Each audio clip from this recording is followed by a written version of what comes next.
মক্কা বিজয়ের জন্য রাসূলুল্লাহ সাল্লাল্লাহু আলাইহি ওয়াসাল্লাম 8ম হিজরি 10 রমজান মদিনা থেকে রওনা দিয়েছেন। আর মদিনা থেকে মক্কার পথে যেতে গিয়ে রাসূলুল্লাহ সাল্লাল্লাহু আলাইহি ওয়াসাল্লাম প্রথম সাক্ষাৎ পেলেন তার চাচা আব্বাস। তিনি পরিবার সহ হিজরত করতেছেন। নবীজি যাচ্ছেন মক্কা বিজয়ের জন্য, আর আব্বাস রাদিয়াল্লাহু তাআলা তার পরিবার সহ মক্কা থেকে মদিনায় হিজরত করছেন। রাস্তায় সাক্ষাৎ। রাসূলুল্লাহ সাল্লাল্লাহু আলাইহি ওয়াসাল্লাম বলেন, আব্বাস, ঠিক আছে, নবীজির ছোট আর কি বয়সে ছোট, বলেন আব্বাস চলো, হিজরত তোমার হয়ে গেছে, বিজয় করতে যাই। সুবহানাল্লাহ। মক্কা বিজয়ের মূল ঘটনাটা ছিল হুদায়বিয়ার সন্ধি। কিসের সন্ধি? হুদায়বিয়ার সন্ধি। আপনারা জানেন যে রাসূলুল্লাহ সাল্লাল্লাহু আলাইহি ওয়াসাল্লাম তিনি স্বপ্নে দেখলেন কাবার তাওয়াফ করছেন, উমরা করছেন। নবী সাল্লাল্লাহু আলাইহি ওয়াসাল্লাম ঘোষণা করলেন সাহাবায়ে কেরামের মধ্যে, আমি স্বপ্নে দেখেছি তাওয়াফ করছি, উমরা করছি, চলো আমার সাথে। 10,000 সাহাবী কেবল একটা তরবারি, যুদ্ধের জন্য একটা মাত্র পুষ্পবদ্ধ তরবারি নিয়ে রওনা দিলেন। মক্কার উপকণ্ঠে সুমাইসি নামক জায়গায়, যেটা পূর্ব জেদ্দার নদী। এখন যেভাবে জেদ্দা থেকে মক্কায় ঢুকে ওই যে কোরআনের মেহরাবের থেকে, ঠিক এটাও হুদায়বিয়া বলে, কিন্তু মৌলিক আসল হুদায়বিয়া হলো এর থেকে আরো উত্তর দিকে, যেটা পূর্ব জেদ্দার নদী। উটের ইন্টারকন্টিনেন্টালের রাস্তায়। শুধু তাই না, পৃথিবীর বিখ্যাত একটা এনজিও আছে মক্কাতে, সৌদি আরবে, এটার নাম রাবেতাতুল আলাম আল ইসলামী, ওয়ার্ল্ড মুসলিম লীগ, রাবেতাতুল আলাম আল ইসলামী। তো এই রাবেতার হেড অফিসের রাস্তায় আগালে হলো রাসূলুল্লাহ সাল্লাল্লাহু আলাইহি ওয়াসাল্লাম যে জায়গায় হুদায়বিয়া, যেখানে পাবনা গাছের নিচে রাসূলুল্লাহ সাল্লাল্লাহু আলাইহি ওয়াসাল্লামের হাতে হাত রেখে 10,000 সাহাবী শপথ করেছিলেন জীবন থাকতে উসমানের হত্যার প্রতিশোধ না নিয়ে যাব। উসমান রাদিয়াল্লাহু আনহুকে রাসূল সাল্লাল্লাহু আলাইহি ওয়াসাল্লাম ওরা আটকে রাখলো। গুজব ছড়ালো উসমানকে হত্যা করে ফেলেছে। ওহী আসার আগেই সাহাবায়ে কেরাম নবীজির হাতে হাত রেখে শপথ করলেন, আমরা জীবন থাকতে উসমান হত্যার প্রতিশোধ না নিয়ে যাব। এই খবর কুরাইশদের কাছে গেলে ওদের সবকিছু করে উঠল। তখন প্রস্তাব দিল চুক্তি করা, এবং চুক্তি করার জন্য শর্ত দিল যে শর্তগুলো প্রকাশ্যে মুসলমানদের বিরুদ্ধে। প্রথম চুক্তির শর্তটা যে আলী ইবনে আবি তালিব লিখলেন, মিন মুহাম্মদ সাল্লাল্লাহু আলাইহি ওয়াসাল্লাম মা ওয়াসাহু কুরাইশ। বঙ্গবন্ধু রাসূল সাল্লাল্লাহু আলাইহি ওয়াসাল্লাম হিসেবে লিখে দেই, মুহাম্মদ আল্লাহর রাসূলের সাথে চুক্তি করার দরকার, কেটে দিতে হবে, বলতে হবে মিন মুহাম্মদ বিন আব্দুল্লাহ মা ওয়াসাহু কুরাইশ। আলী ইবনে আবি তালিব বলেন, আমার জীবন গেলেও আমি থাকতে পারবো না। রাসূলুল্লাহ সাল্লাল্লাহু আলাইহি ওয়াসাল্লাম, আলী কোথায় লিখেছো আমারে দেখাও। আলী ইবনে দেখালেন, নবীজি নিজ হাতে রাসূলুল্লাহ কেটে দিলেন।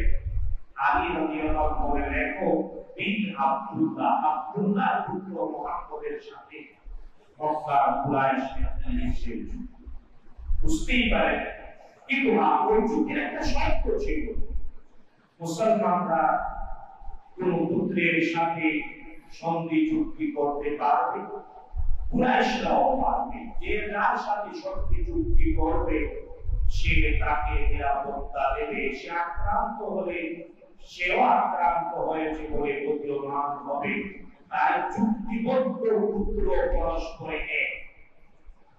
মদিনার রাসূলুল্লাহ সাল্লাল্লাহু আলাইহি ওয়াসাল্লাম চলে যাওয়ার আগে মক্কায় কুরাইশ ছাড়াও আরো বিখ্যাত দুইটা পুত্র ছিল। এর একটা নাম ছিল বনু খুযা, আরেকটা ছিল বনু বাকর। এই বনু বাকর এবং বনু খুযার মধ্যে 1000 বছরের শত্রুতা ছিল। তখন বনু খুযা মুহাম্মদুর রাসূলুল্লাহ সাল্লাল্লাহু আলাইহি ওয়াসাল্লামের সাথে তাদের চুক্তি করলো নিরাপত্তা, আর বন্ধুবর্গ করলো কুরাইশদের সাথে। রাসূলুল্লাহ সাল্লাল্লাহু আলাইহি ওয়াসাল্লাম হুদায়বিয়ার সন্ধি চুক্তি করে যাওয়ার পরে অষ্টম হিজরি শাবান মাসে বন্ধুবর্গ পরিকল্পিতভাবে বনু খুজার উপর আক্রমণ করলো রাতের আধারে। এমনকি কুরাইশরাও বনু বকরের সাথে যুক্ত হয়ে সৈন্য দিয়ে অস্ত্র দিয়ে বনু খুজার অনেক লোককে হত্যা করলো। বনু খুজা ছিল মুসলমানদের সাথে যুক্ত হওয়া, আর বনু বকর ছিল কুরাইশদের সাথে। বনু খুজা তাদের অনেক বয়স্ক নারী শিশু নিহত হওয়ার পরে সাহায্য চেয়ে মুহাম্মদুর রাসূলুল্লাহ সাল্লাল্লাহু আলাইহি ওয়াসাল্লামের কাছে পাঠালো। রাসূলুল্লাহ সাল্লাল্লাহু আলাইহি ওয়াসাল্লামের মদিনার মসজিদে নববীতে বসার পূর্ব হইতে একটা দীর্ঘ কবিতা বলল। কবিতার মূল বক্তব্য বনু খুজা আক্রান্ত হয়েছে, পরিকল্পিত আক্রমণ করেছে কুরাইশ এবং বনু বকর, ওরা অস্তিত্বের রক্ষায় সাহায্য চায়। রাসূলুল্লাহ সাল্লাল্লাহু আলাইহি ওয়াসাল্লাম বললেন, অপেক্ষা করো। গোপনে নির্দেশ দিলেন উম্মুল মুমিনিন আয়েশা রাদিয়াল্লাহু তাআলা আনহাকে, আমার সফরের প্রস্তুতি গ্রহণ করো। বাইরে কাউকে বলতে নিষেধ করলেন। এমনকি আবু বকর সিদ্দিক তার নিজের মেয়ে আয়েশা সিদ্দিকা রাদিয়াল্লাহু তাআলা তার ঘরে গেলেন। আয়েশা সিদ্দিকা রাদিয়াল্লাহু তাআলা এই নবীর যুদ্ধের প্রস্তুতি, সফরের প্রস্তুতি বুঝাচ্ছেন। আবু বকর সিদ্দিক নিজের মেয়েকে জিজ্ঞেস করলেন, ব্যাপার কি? নবীজির নিষেধ হওয়ার কারণে তিনি বললেন, আমি জানি না কিছু, আল্লাহর রাসূলই ভালো জানেন। মানে দেখে নবীজির নির্দেশ তার স্ত্রীরা নিজের বাবার কাছে কতটা পালন করেছে। নবীজি বিষয়টা গোপন রাখলেন, কারণ ছিল ওই শক্তি চুক্তি কাবার গায়ে রাখা ছিল, বুকে খাওয়া শেষ হওয়া অপেক্ষা করত। বুঝতে পেরেছেন? ওই চুক্তি, লিখিত চুক্তি যেখানে রাখা হয়েছিল, ওই বুকা খেয়ে শেষ করে করবে, এই পর্যন্ত অপেক্ষা করেছেন মুহাম্মদুর রাসূলুল্লাহ। আর সন্ধি চুক্তির শর্ত হিসেবে বনু খুজার সাহায্য করার জন্য প্রস্তুতি নিলেন। রাসূলুল্লাহ সাল্লাল্লাহু আলাইহি ওয়াসাল্লাম রমাদানের 10 তারিখে ঘোষণা করলেন, রওনা দিচ্ছি মক্কা থেকে। 10,000 সাহাবী রওনা দিলেন। কিন্তু এর মধ্যে একজন আবু বাকর রাদিয়াল্লাহু আনহু, তিনি তার মক্কায় কিছু সম্পদ ছিল, মক্কায় থাকা সম্পদের নিরাপত্তার শর্তে একজন দাসী তাকে দিয়ে চিঠি লিখে খবর পাঠিয়ে দিতে চাইলেন যে রাসূলুল্লাহ সাল্লাল্লাহু আলাইহি ওয়াসাল্লাম মক্কা আক্রমণে আসতেছেন। নবীজি সাল্লাল্লাহু মাধ্যমে জানলেন যে আলী রাদিয়াল্লাহু তাআলা তার সাথে দুইজনকে বললেন, যাও অমুক জায়গায় গিয়ে দেখো বুকের হাওদার উপরে একজন নারী দাসী সে চিঠি নিয়ে যাচ্ছে। আলী রাদিয়াল্লাহু তাআলা আরো দুইজন সঙ্গে মহিলাকে ধরলেন। প্রথমে বললেন, মহিলা অস্বীকার করলেন। আলী রাদিয়াল্লাহু বলে, দেখো আল্লাহ রাসূল বলেছেন, তিনি মিথ্যা বলেন না। আর নবীজির কথা শুনে আমি বলছি, আমরাও মিথ্যা বলছি না। যাও বের করে কোথায় চিঠি, আর চাইলে 100 টাকা। আলী রাদিয়াল্লাহু তাআলা যখন ওই মুক্তা দিলেন, তখন মহিলা নিজের চুলের কুপার ভিতর থেকে চিঠি বের করে তার আটকে রাখা হয়। এবং পৃথিবীর ইতিহাসে যুদ্ধ যাত্রায় সবচাইতে সফলভাবে যাত্রার নাম ছিল মক্কায়। নবীজি সাল্লাল্লাহু আলাইহি ওয়াসাল্লাম অভিজ্ঞতা সুবহানাল্লাহ। রাসূলুল্লাহ সাল্লাল্লাহু আলাইহি ওয়াসাল্লাম অষ্টম হিজরির 10 রমজানে রওনা দিলেন। কিন্তু মদিনায় একজন শাসক রেখে গেলেন। মদিনায় একজন শাসক, নবীজি একজন শাসককে দায়িত্ব দিয়ে গেলেন। তার নাম ছিল আবু রুহম গিফারি রাদিয়াল্লাহু তাআলা আনহু। আবু রুহম গিফারি রাদিয়াল্লাহু তাআলা তাকে মদিনায় শাসনকর্তা হিসেবে দায়িত্ব দিয়ে রাসূলুল্লাহ সাল্লাল্লাহু আলাইহি ওয়াসাল্লাম 10,000 সাহাবীকে সাথে করে মক্কার উদ্দেশ্যে রওনা দিলেন। আর 20 রমজানে মক্কা বিজয় হয়ে গেল। সুবহানাল্লাহ। মক্কার উপকূলে পৌঁছে নবীজি আদেশ করলেন, তাবু বানাও বেশি, তাবু বানাও বেশি, টয়লেট বানাও কম, আর চুলা জ্বালাও বেশি। রাতে চুলা বেশি, তাবুও বেশি, টয়লেট কম। তো রাতের বেলায় অনেক আগুন জ্বলছে, অনেক তাবু, দিনের বেলায় কিন্তু সকালে তাকিয়ে দেখে এক এক টয়লেটের সামনে অনেক বড় বড় লাইন, বুঝছেন? এবং আবু সুফিয়ান নিজে গোয়েন্দাগিরি করতে আসলেন বারে। আব্বাসের হাতে, আব্বাস আর গোয়েন্দাগিরি দেখো রাসূলুল্লাহ সাল্লাল্লাহু আলাইহি ওয়াসাল্লাম মক্কায় ঢুকলেন।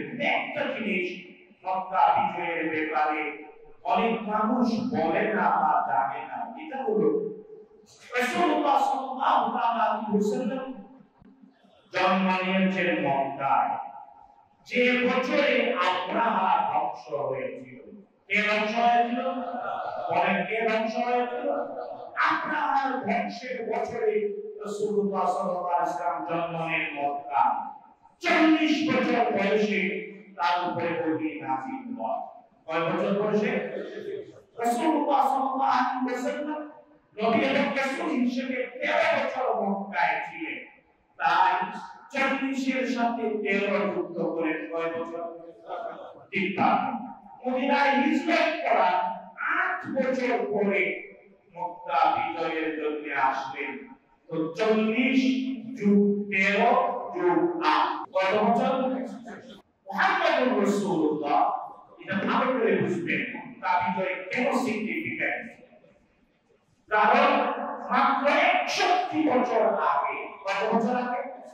61 বছর আগে আব্রাহা যখন কাবা দখল করার জন্য ঢুকেছিল, পরিণতি কি হয়েছে?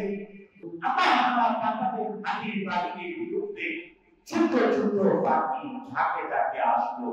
আবাবিল পাখির নাম না, আবাবিল মানে ঝাঁকে ঝাঁকে, ঝাঁকে ঝাঁকে আসলো পাখি, নিক্ষেপ করলো একেবারে রেজিস্ট্রিকৃত প্রক্রিয়াকৃত পাথর, সাধারণ পাথর ছিল না। ইজারাত আয়াত কি? তারমিম বিইজারাতিন মিসজিল, ওই একেবারে প্রক্রিয়াকৃত সাধারণ পাথর ছিল না। প্রক্রিয়াকৃত পাথর এই ছোট ছোট পাখি আপনারা হাতির উপরে বাঁধলো। কি হলো? বাজালাহুম কাসফিন মাকুল, জাবর কাটা, জাবর কাটা একবারে পুরো এই পাথরের ছুটে একবারে পুরো একেবারে বিক্ষিপ্ত হয়ে গেল আব্রাহার বাহিনী। কত বছর আগে? মাত্র, বলেন মাত্র 61 বছর আগে। অনেক 61 বছরের মানুষ মক্কায় ছিল না, ছিল না। 70, 75, 80 বছরের বুড়ি মানুষ ছিল। এরা কয় অপেক্ষা করো, প্রমাণ হয়ে যাবে মুহাম্মদ সাল্লাল্লাহু আলাইহি ওয়াসাল্লাম সত্য নবী। কারণ 61 বছর আগে আব্রাহা ধ্বংস হয়েছে। আব্রাহা হাতির বাহিনী ওই হারাম দখল করার জন্যই তো আসছিল। একই কাজে রাসূলুল্লাহ সাল্লাল্লাহু আলাইহি ওয়াসাল্লাম আসছেন, একটা অন্যায় আর নবীজিটা ন্যায়। বুঝতে পেরেছেন? তো 61 বছর আগের ঘটনাটি ওরা সবাই বড় অপেক্ষা করল। এই জন্য প্রতিরোধে আগায় কেউ প্রতিরোধে, ওদের কাছে এটা পরীক্ষার বিষয় ছিল। এই জন্য মক্কা বিজয়ে কেউ প্রতিরোধ করে এটা অনেকে জানে না। জানতে হবে মুসলমান। রাসূলুল্লাহ সাল্লাল্লাহু আলাইহি ওয়াসাল্লাম বললেন, এবং শুধু জয়ই না, বরং সকল ময়লা আবর্জনা পরিষ্কার করলেন। কাবার ভিতরের মূর্তি ভাঙলেন, ছবি ভাঙলেন, আশেপাশে কাবাবের সব পরিষ্কার করলেন।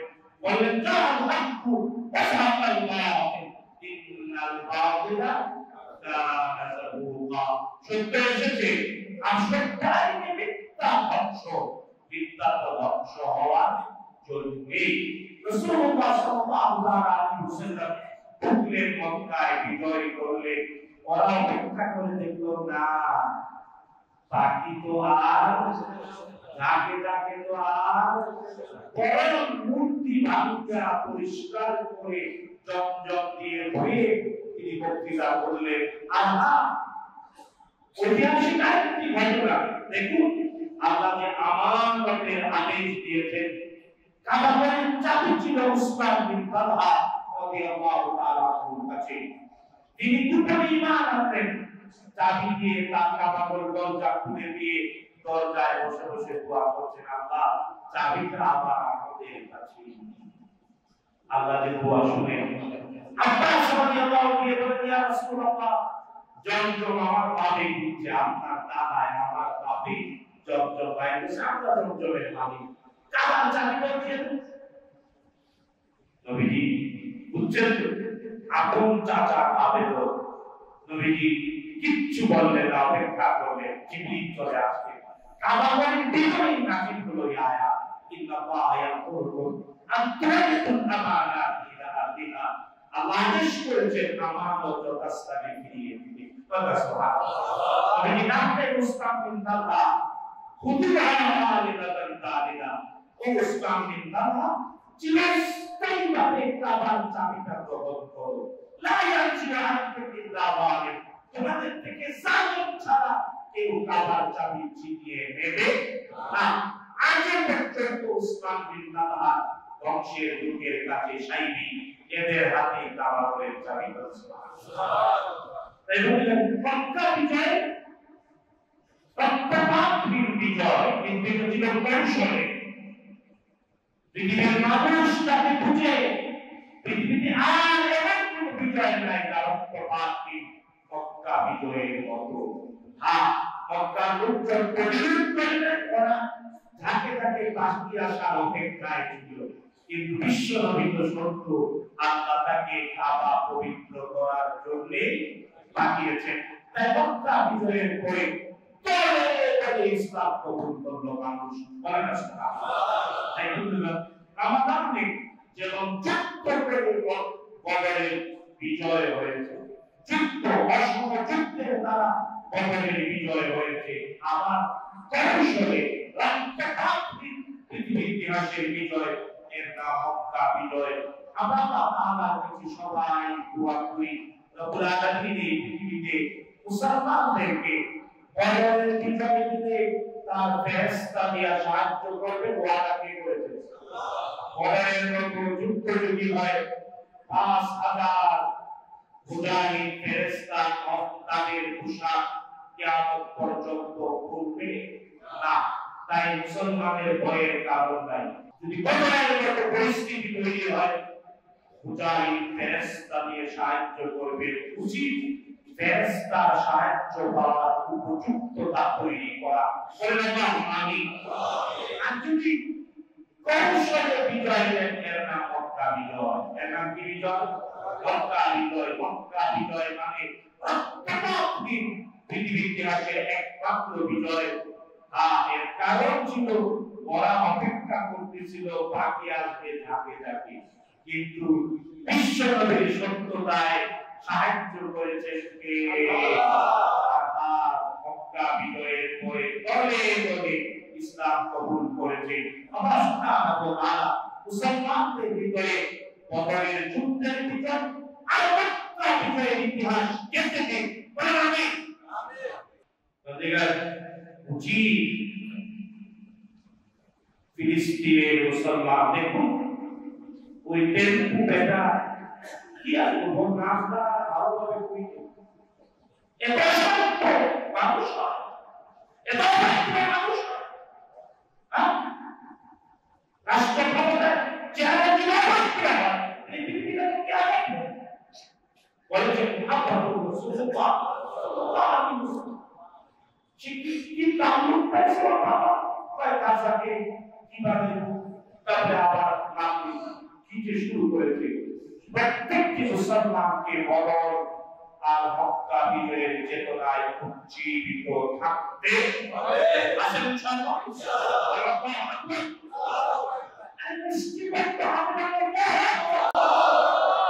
যদি প্রয়োজন হয় আল্লাহর জন্য জীবন দিতে প্রস্তুত আছেন? নিয়তের উপরে সওয়াব। আমাদের জীবনে হয়তো এমন পরিস্থিতি নাও আসতে পারে, কিন্তু নিয়ত রাখতে পারবেন ইনশাআল্লাহ। দ্বিতীয় একটা বিষয় আজকে বলতে চাই, আমরা রমাদানের শেষ দশকের মুখোমুখি, অথবা শেষ দশকের সূচনায়।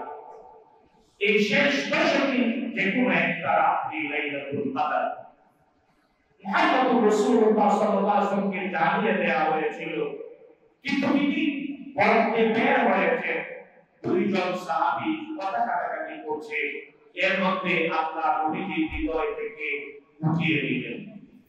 নবীজি বললেন এর মধ্যে কথা আছে, এর মধ্যে কথা আছে। হ্যাঁ, রাসূলুল্লাহ সাল্লাল্লাহু আলাইহি ওয়াসাল্লাম তিনি আমাদেরকে ভিন্ন ভিন্ন বাস্তবতায় বলে দিয়েছেন। নবীজি বলেছেন রমাদানের শেষ দশকে যে কোনো একটা রাত্রি লাইলাতুল কদর, শুধু তাই না, জিবরিল আলাইহিস সালাম এটা বলেছেন। কে বলেছেন? জিবরিল আলাইহিস সালাম। নবী সাল্লাল্লাহু আলাইহি ওয়াসাল্লাম 29, 27 বা 25 রাত্রি হতে পারে বলেছেন। আবার নবী সাল্লাল্লাহু আলাইহি ওয়াসাল্লাম 23 বা 21 এর কথাও বলেছেন। আর একই নির্দিষ্ট রাত্রিতে হয় না, বলে এটা ভুল হয় না। সময় যেহেতু চক্রাকারে টাইম জোন আমাদের পৃথিবী আল্লাহ যেভাবে আকাশ আর জমিন সৃষ্টির দিন থেকে করে দিয়েছেন, সময়টা ভুল হয় না। নবীজি হিদায়াতের ভাষণ বলেছেন, ইন্নাস সামাআতা ইস্তাদা কাআইনাতিহি ইয়াওমা খালাকাল্লাহুস সামাওয়াতি ওয়াল আরদ। নবীজি স্পষ্ট করে বলেছেন। এবং ব্যক্তিগত দিন বলেছি আপনাদেরকে, ইউসা ইবনে নূন তিনি আসরের সময়ে, জুমার দিন আসরের সময়ে সূর্য আটকে দিয়েছিলেন, দিনটা বড় হয়েছিল, ফিলিস্তিন জয় করার পরে সূর্য ঢুকছে। একদিন ব্যতিক্রম নবীজিরা বলে দিয়েছেন, তাই না? পৃথিবীর টাইম জোনটা একই রকম কিয়ামত পর্যন্ত চলবে। যখন কিয়ামত হয়ে যাবে, টাইম জোন চেঞ্জ হয়ে যাবে। রাসূলুল্লাহ সাল্লাল্লাহু আলাইহি ওয়াসাল্লাম আপনি আমাকে অন্তত 10 দিন ইবাদত করে সৌভাগ্যের রজনী অর্জনের পথ দেখিয়েছেন। সুতরাং আমরা যদি আবার শুধু বেজুর বলি, এখানে আমরা মক্কার বেজুর না বাংলাদেশের বেজুর, এটা নিয়ে আবার বেজা কি জবাব দিবেন? উত্তর নাই। যদিও মক্কার রাতে সারা পৃথিবীতে রাত হয়। আল্লাহ তাআলা সূরাতুল কদর, লাইলাতুল কদরকে পরিচয় করাতে কোরআনের ক্ষেত্রে দুইটি সূরায় বলেছে। এর মধ্যে সূরাতুল দুখানে আল্লাহ বলেছেন লাইলাতুল মুবারাকা, বরকতময় রাত্রি। কি রাত্রি? বরকতময় রাত্রি। আল্লাহ 97 নম্বর সূরা, সেখানে একটা সূরা আল্লাহ নাযিল করেছেন কদরকে পরিচয় করাতে। পড়েন আমার সাথে, পড়েন বিসমিল্লাহির রহমানির রহিম। ইন্না আনজালনাহু ফি লাইলাতিল কদর ওয়া মা আদরাকা মা লাইলাতুল কদর। লাইলাতুল কদরি খায়রুম মিন আলফি শাহর।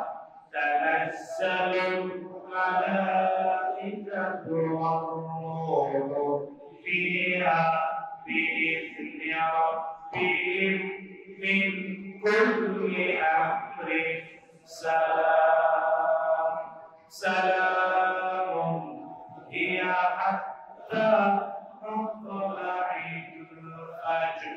الله বলেন ইসলামী কোরআন নাযিল করেছি কদরের রাত্রিতে। হ্যাঁ, কোরআনের নাযিল হওয়ার দুই ভাবে, একটা হলো 30 পারার কোরআন লৌহে মাহফুজ থেকে দুনিয়ার আকাশে বাইতুল ইজ্জত নামক মসজিদে নাযিল হওয়া।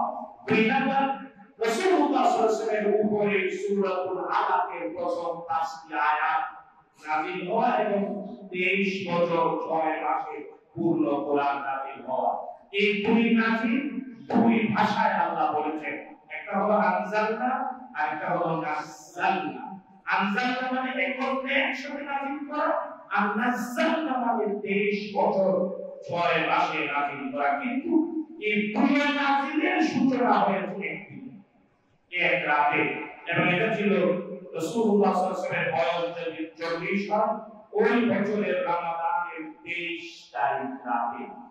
রমাদানের 22 তারিখ দিবাগত 23 তারিখের রাতে হেরা গুহায় নাযিল হয় কোরআন কারীম। আবার আল্লাহ বলেন কোরআন নাযিল করেছি লাইলাতুল কদরে, সম্মানিত রাত্রিতে, মর্যাদাময় রাত্রিতে, ভাগ্য রজনীতে, শ্রেষ্ঠ রজনীতে। জানো এই ভাগ্য রজনী শ্রেষ্ঠ রজনী কি?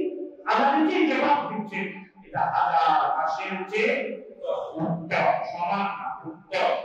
তাই আল্লাহ বলছেন এই রাত্রিতে জিবরিল আলাইহিস সালাম নামে তার সাথে ফেরেশতারা সারা পৃথিবীতে প্রত্যেক ব্যাপারের শান্তি বন্টন করে। সুবহানাল্লাহ। আর চলতে থাকে কতক্ষণ? যতক্ষণ না ফজর না হয়, যতক্ষণ না ফজর না হয়। সুতরাং আমরা লাইলাতুল কদরের সৌভাগ্য পাবো ইনশাআল্লাহ। তবে কিছু কাজ করতে হবে। দেখুন, লাইলাতুল কদর আজকে থেকে অভ্যাস করব, কয়েকটা মৌলিক কাজ করব। পারবেন ইনশাআল্লাহ? পারবেন ইনশাআল্লাহ? আজকে থেকে নিয়ত করবেন, আসছে রাত্র থেকে স্বাভাবিকভাবে তারাবি পড়েন, তাহাজ্জুদ পড়েন, কিন্তু এর বাহিরে অতিরিক্ত 2 রাকাত হলেও নামাজ পড়বেন। যে আল্লাহ যদি কদরের রাত হয় আমি অতিরিক্ত আরো 2 রাকাত পড়লাম। পারবেন ইনশাআল্লাহ? পারলে আমি 2 রাকাত 4 রাকাত পারবেন ইনশাআল্লাহ?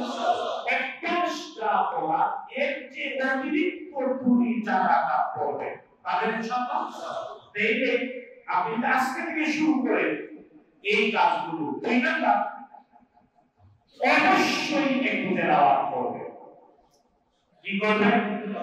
একটু তেলাওয়াত। যারা শুদ্ধ তেলাওয়াত পারেন না তারা একটু তেলাওয়াত শুনবেন। পারবেন ইনশাআল্লাহ? হয় তেলাওয়াত করবেন, না হয় তেলাওয়াত শুনবেন। দুইটাই যদি করতে পারেন খুবই উত্তম, দুইটাই যদি পারেন। 3 নাম্বার, অন্তত একটা হাদিস পড়বেন। ঘরের মধ্যে নবীজি সাল্লাল্লাহু আলাইহি ওয়াসাল্লামের বিখ্যাত একটা হাদিসের কিতাব আছে, রিয়াদুস সালিহিন। ইমাম নববী সংকলন করেছেন জীবনের প্রতিটি বিষয়ের সাথে মিলিয়ে মিলিয়ে। রিয়াদুস সালিহিন খুলে একটা হাদিস পরিবারের সবাইকে নিয়ে পড়বেন। পারবেন ইনশাআল্লাহ? বলেন ইনশাআল্লাহ। হ্যাঁ, তারপরে এটা বক্তব্য বললাম অতিরিক্ত একটু সালাত, 2 রাকাত 4 রাকাত। 2 নাম্বার, কোরআন তেলাওয়াত করবেন, শুনবেন। 4 নাম্বার, একটা হাদিস পড়বেন। 5 নাম্বার, একটু দান করবেন রাতের মধ্যে, সন্ধ্যা থেকে নিয়ে ফজরের আগে একটু দান করবেন। যাকাত ফিতরা মান্যতের বাকির সাধারণ দান পাবেন। 1 টাকা 5 টাকা 10 টাকা দান করবেন। 6 নাম্বার, নিজের রক্তের সম্পর্কীয়, পরিবারিক সম্পর্কীয়, আত্মীয় স্বজনের খোঁজ নেবেন। পারবেন ইনশাআল্লাহ? যদি একটু খবর নেবেন, তাদেরকে একটু উপহার উপহার পাঠাবেন। তারপরে অন্তত 100 বার দুরূদ শরীফ পড়বেন। পারবেন ইনশাআল্লাহ? 100 বার দুরূদ শরীফ। তারপরে অন্তত 100 বার ইস্তেগফার, শুধু আস্তাগফিরুল্লাহ আস্তাগফিরুল্লাহ আস্তাগফিরুল্লাহ বললে যথেষ্ট। কতবার পড়বেন? 100 বার আস্তাগফিরুল্লাহ পড়বেন। সবশেষে একটু দোয়া করবেন। আর দোয়া করতে গিয়ে কোরআনের 4টি দোয়া, হাদিসের একটা দোয়া। আমি বলতেছি কোরআনের 4টি দোয়া, হাদিসের একটা দোয়া। দোয়াগুলো হলো, 1 নাম্বার পড়বেন রব্বানা আতিনা ফিদ দুনিয়া হাসানাহ ওয়া ফিল আখিরাতি হাসানাহ ওয়া কিনা আযাবান নার। পারেন সবাই? 2 নাম্বার, পরিবারের জন্য রব্বানা হাব লানা মিন আজওয়াজিনা ওয়া যুররিয়াতিনা কুররাতা আয়ুনিন ওয়াজআলনা লিল মুত্তাকিনা ইমামা। 3 নাম্বার, নামাজ নিজে যাতে কায়েম করিব বংশধর কিয়ামত পর্যন্ত নামাজি হয়। ইব্রাহিম আলাইহিস সালামের দোয়া আরবি হলো রব্বি জাআলনি মুকিমাস সালাতি ওয়া মিন যুররিয়াতি রব্বানা ওয়া তাকাব্বাল দুআ। বলেন রব্বি জাআলনি মুকিমাস সালাতি ওয়া মিন যুররিয়াতি রব্বানা ওয়া তাকাব্বাল দুআ। আরবিটা না পারলে বাংলায় বলবেন আল্লাহ আমাকে নামাজ কায়েমকারী হয়ে কবুল করো, কিয়ামত পর্যন্ত আমার বংশধরকে নামাজি বানাও আল্লাহ, দোয়াটা কবুল করে নাও। আরে ইনশাআল্লাহ এটা হলো 3 নাম্বার। চতুর্থ হলো মা বাবার জন্য দোয়া, রব্বির হামহুমা কামা রাব্বায়ানি সগীরা। 5 নাম্বার বিশ্বনবীর শিখানো আমাদের মা আয়েশা রাদিয়াল্লাহু তাআলা আনহার বলা দোয়া, আল্লাহুম্মা ইন্নাকা আফুউন তুহিব্বুল আফওয়া ফাআফু আন্নী। বলেন আল্লাহুম্মা ইন্নাকা আফুউন তুহিব্বুল আফওয়া ফাআফু আন্নী। আল্লাহুম্মা ইন্নাকা আফুউন কারীমুন তুহিব্বুল আফওয়া ফাআফু আন্নী। এই পাঁচটা দোয়া করবেন ইনশাআল্লাহ। আল্লাহকে শান্তি রেখে করি, এই অভ্যাস করলে আর এই পাঁচটি দোয়া যদি সবসময় করে আপনার জীবনটা একেবারে সমৃদ্ধিতে ভরে দেবেন কে? আল্লাহ। মরার পরেও কবরটাও সুখে পাবেন। সুবহানাল্লাহ। তৌফিক দিন করেন। আমিন। লাইলাতুল কদর এর জন্য যখন আপনি এই কাজগুলো করবেন জেনে রাখবেন হাজার মাসের চেয়ে উত্তম রজনীতে আপনি করবেন। তার মানে 1000 মাসের চেয়ে উত্তম হবে আপনার তেলাওয়াত, নামাজ, কুরআন শোনা, হাদিস পড়া, ইস্তেগফার করা, দান করা, আত্মীয়-স্বজনের খোঁজখবর নেওয়া, দোয়া করা। আল্লাহ তৌফিক দিন করেন। আমিন। হাযা মা ইলমি ওয়াল ইলমু ইনদাল্লাহ আলাইহি ওয়া সাল্লাম।